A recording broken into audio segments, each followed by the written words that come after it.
Peace and love, you magnificent wonders for the spiritual level of being. Nathan here from the spiritual level of being, and for you magnificent wonders, I want to discuss the alexamenos graffitio.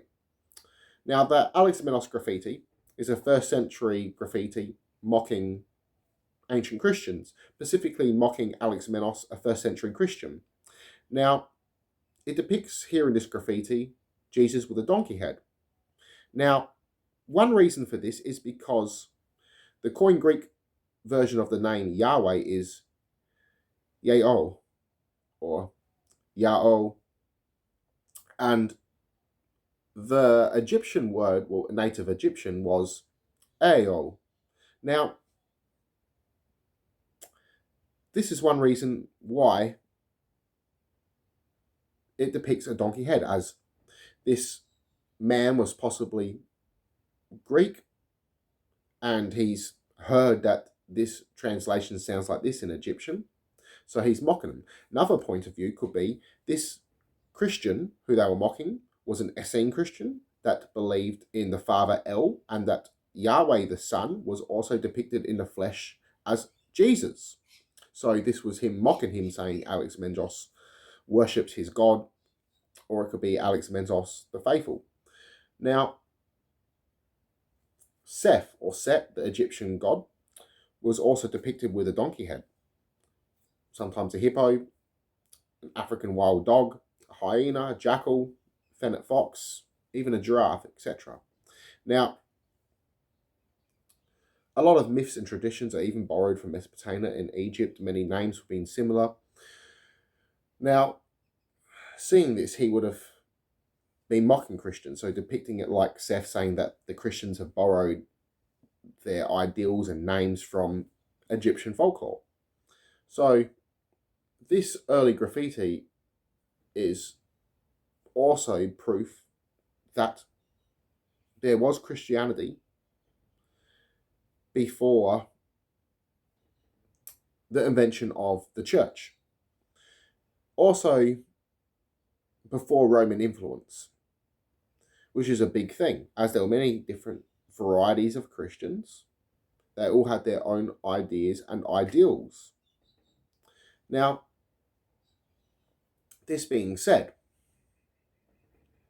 donkeys specifically play a big role in the Bible as well, in the case of a talking donkey.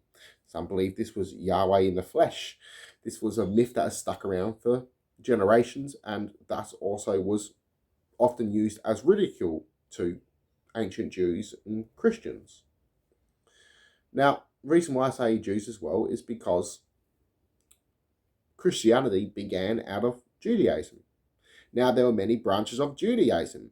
There was the Essenes, which were one of the oldest groups of Judaism. You had the Zealot Jews. You also had Syriac Jews, Mystic Jews, Kabbalah Jews, Canaanite Jews, etc. Very many branches. The Essenes and Mystics eventually also became what is now known as the Gnostic Christians.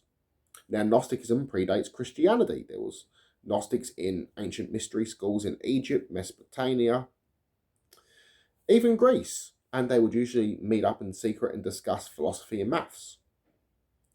Now, the Gnostic Christians took it a step further, and they would often share knowledge with the public.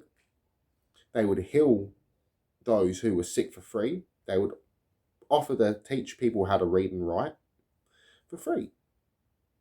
They were the revolutionists or the rebels of the era, as this act was a defiance against the Catholic and Orthodox Church, as they wanted to be in total control. The rich and elites were the only ones allowed to be able to read and write unless you were sent to a monastery. And even the art of medicine was greatly controlled, as anything outside of a priest healing you was seen as witchcraft or the use or the works of the devil. Now, all religions change. Many religions have dealt with persecution, specifically persecutions of their own groups. Now, many Christians fled to ancient Egypt during the exile of the Jews by the Romans. as most of them couldn't tell the difference between the two, as they're saying Jews and Christians mostly is the same, just different beliefs. From this split, some stayed behind, and the ones who stayed behind were ultimately ones who didn't blame the Romans for Jesus' crucifixion, but rather blamed the Jews. Some Jews also stayed, and these ones who were allowed to stay viewed Yahweh and Zeus as one and the same. This now would be seen as blasphemy. So we have many minds coming together thinking alike, thinking differently, the use of persecutions, and all of this contributes to religion's change. Also, the use of language, as translations can be mixed up, and this has often taken place in the Bible. And we can also see similarities between other cultures and groups for words, and words can mean something different. And this would also be used in the case of mockery, as in the case of the alexamenos graffito. Now, this Essene group that believed that Jesus was Yahweh and El was the Father were most likely the ones who wrote the Dead Sea Scrolls. But the Essenes themselves were vegetarian, though some had different beliefs. Some were mystics. Some didn't make any idols at all of El and strictly seen him as the unknowable Father. This group eventually led into Gnosticism. They also believed in the Divine Mother, but they also believed that we were all gods, that God was all existence itself. So this thinking led into with the mystery schools as they were driven underground. Gnostic persecution goes as far back as the 2nd century. Some will tell you the 4th, but however, this is much earlier. The reason they say 4th is to try manipulate people into thinking that today's mainstream Christianity, Catholicism, and Orthodoxy is older than Gnosticism, which it is not. The Gnostics and the Essenes were the earliest groups of the Christians. The Essenes were more strict. You had to fast in the wilderness for 30 days. You had to be circumcised. You had to become a Jew first before you could be accepted into the Essene community. Gnostics accepted everyone, and they were more about achieving their inner Christ. So you have a group that was more on poverty, and you have a group that was more about spiritual knowledge. This eventually caused division. The Essenes also divided themselves and become the Essenes, the Ebionites, and Nazarenes after James the Just death, as all the disciples had their own views.